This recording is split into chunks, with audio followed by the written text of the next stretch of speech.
شهر رمضان الذي أنزل فيه القرآن هدى للناس وبينات من الهدى والفرقان.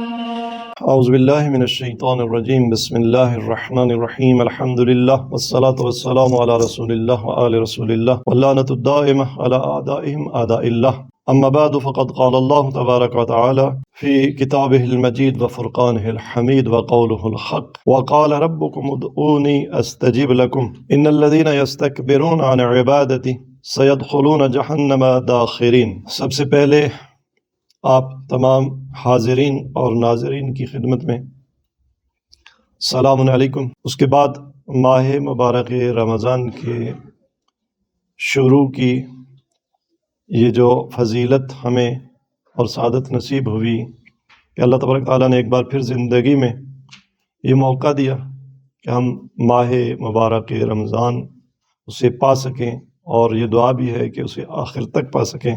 تو اس پہ خداوند تبارک تعالیٰ کے شکر گزار ہیں۔ اس ماہ مبارک رمضان میں اس مختصر وقت میں جس موضوع پر ہم نے آپ کی خدمت میں چند عرائض پیش کرنا ہے، اس کے چند ایک عنوان ہو سکتے ہیں۔ ایک عنوان یہ ہو سکتا ہے مناجات ماہ مبارک رمضان۔ عنوان اصل یہ ہے، اگر آپ مفاتیح الجنان کو کھولیں تو شاید آپ کو مفاتیح کا ایک بہت بڑا حصہ وہ ماہ مبارک رمضان کے اعمال کا، اور اس میں بھی ایک بہت بڑا حصہ وہ دعاؤں کا ملے گا۔ 4 قسم کی مرحوم شیخ عباس قمی علیہ الرحمہ نے اعمال اور دعائیں مفاتیح میں نقل کی ہیں، یعنی دنوں کی دعائیں اور اعمال ہیں، راتوں کی دعائیں اور اعمال ہیں، سحر کے وقت کی الگ سے دعائیں ہیں، اور پھر مختلف مناسبتوں سے ہر دن کی ایک ہیں ماہ مبارک رمضان کے تمام ایام کی دعائیں، اور پھر مخصوص دنوں کی مخصوص دعائیں۔ تو ایک بہت بڑا دعائیہ مواد ہے جو مفاتیح الجنان میں ماہ مبارک رمضان کے اعمال کی صورت میں موجود ہے۔ بنابراین اہم ہے ہمیں معلوم ہو، ہمیں راز کا پتہ ہو کہ کیوں اتنی تاکید ہے۔ انشاءاللہ اس موضوع پہ اپنے وقت کے مطابق ہماری گفتگو رہے گی۔ آج مقدمے کے طور پر چند جملے اس آیہ کریمہ سورہ مبارکہ غافر کی نمبر 60 کے ضمن میں، جس میں ارشاد پروردگار ہوا وَقَالَ رَبُّكُمْ، اور تمہارے رب کا فرمان ہے کہ ادعونی، مجھ سے مانگو۔ یہ اللہ تبارک تعالیٰ کا حکم ہے، ادعونی امر ہے، یعنی جس طرح سے نماز کا امر ہے، نماز حکم ہے کہ نماز پڑھو، حج کا حکم ہے، روزے کا حکم ہے، اسی طرح سے دعا کا بھی حکم ہے، اور واجب ہے بہی معنی دعا بھی کہ کم از کم نماز کے اذکار میں بھی دعا ہے، بلکہ نماز کو صلاۃ کہتے ہیں عربی میں، اور صلاۃ کا ایک معنی ہی پکار ہے، دعا ہے، مانگنا ہے۔ تو کم از کم نمازوں میں، واجب نمازوں میں وہ تو واجب ہے، وہ دعائیہ کلمات جس میں ہم اپنے رب سے مانگتے ہیں، اور اس کے علاوہ بہت تاکید ہے، اور تاکید اس حد تک کہ آگے ارشاد فرماتا ہے ان الذین یستکبرون عن عبادتی، ایک طرف فرمایا مجھ سے مانگو، دوسری طرف فرمایا کہ جو لوگ میری بندگی سے تکبر کرتے ہیں، مانگو جو تکبر کرتے ہیں کس سے؟ میری عبادت سے۔ تو اس سے کیا نتیجہ نکلتا ہے کہ یہ مانگنا عبادت خدا ہے، خدا سے مانگنا خود یہ بھی بندگی ہے۔ کیوں؟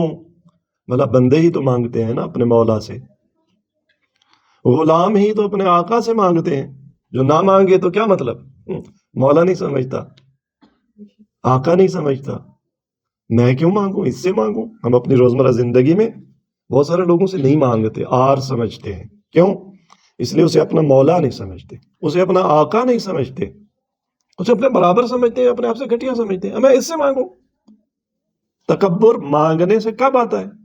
جب جس سے مانگا جا رہا ہے اسے یا ہم اپنے برابر کے لیول کا سمجھ رہے ہوں یا اپنے سے بھی کم لیول کا.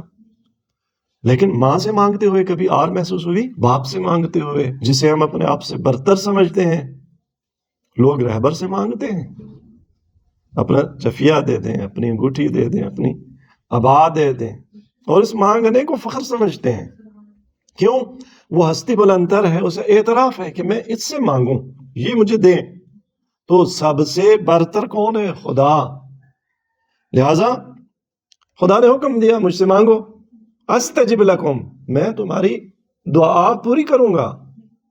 اب اس پہ ہم آگے بتائیں گے کہ استجابت دعا کا وہ مفہوم جو ہمارے ذہن میں ہے حتماً وہ نہیں ہے، لیکن خدا کا وعدہ ہے کہ میں تمہاری دعا پوری کروں گا. ان الذین یستکبرون عن عبادتی، امام باقر علیہ السلام نے ایک روایت میں اس عبادت کا معنی کیا ہے کہ جو لوگ میری بندگی سے تکبر کرتے ہیں. یہاں عبادت سے مراد کیا ہے؟ قال هو الدعاء. امام نے کیا فرمایا؟ یہاں جس عبادت اور بندگی سے تکبر کی بات ہو رہی ہے اس سے مراد کیا ہے؟ دعا ہے. جو دعا نہیں مانگتے. سیدخلون جہنم، جو مجھ سے نہیں مانگتے سزا کیا؟ ان قریب دوزخ میں، وہ بھی کیسے؟ ذلیل و خوار، داخرین، بڑے ذلیل اور خوار کر کے، جیسے کسی کو الٹا لٹکا دیا جائے، ذلت کے ساتھ، خواری کے ساتھ انہیں جہنم میں پھینکا جائے گا.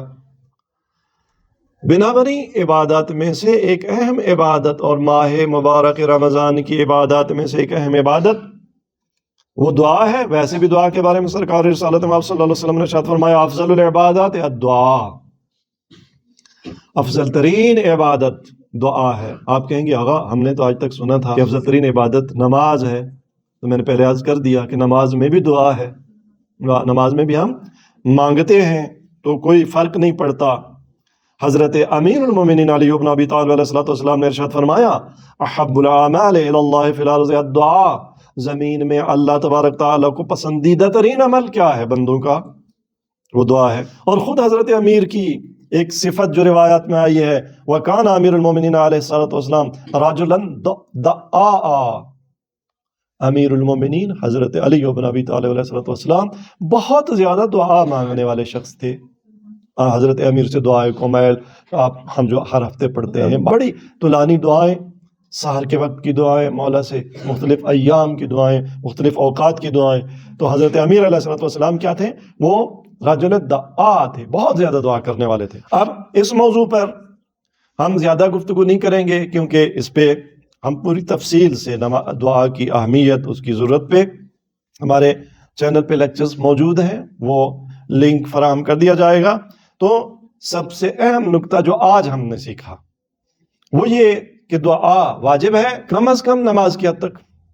ہم نماز میں بھی، وہ پھر نماز پہ جب بولیں گے توفیق حاصل ہوگی، تو نماز کے اذکار میں کہاں کہاں دعا ہے.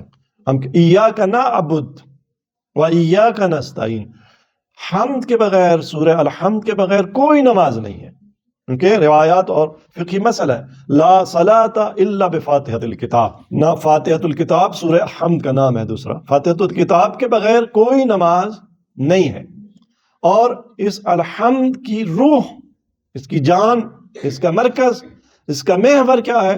ایاک نعبد و ایاک نستعین. راوی کہتا ہے میں سن رہا تھا، بظاہر امام صادق علیہ السلام کے بارے میں ہے، ایک معصوم امام کے بارے میں ہے، کہ جب مولا اس آیت پہ پہنچے ایاک نعبد، تیری بندگی کرتے ہیں، و ایاک نستعین، بار الہ تجھ سے مدد مانگتے ہیں، تو مولا نے 100 بار اس ایک آیت کو دہرایا نماز میں، 100 بار. تو دعا واجب ہے.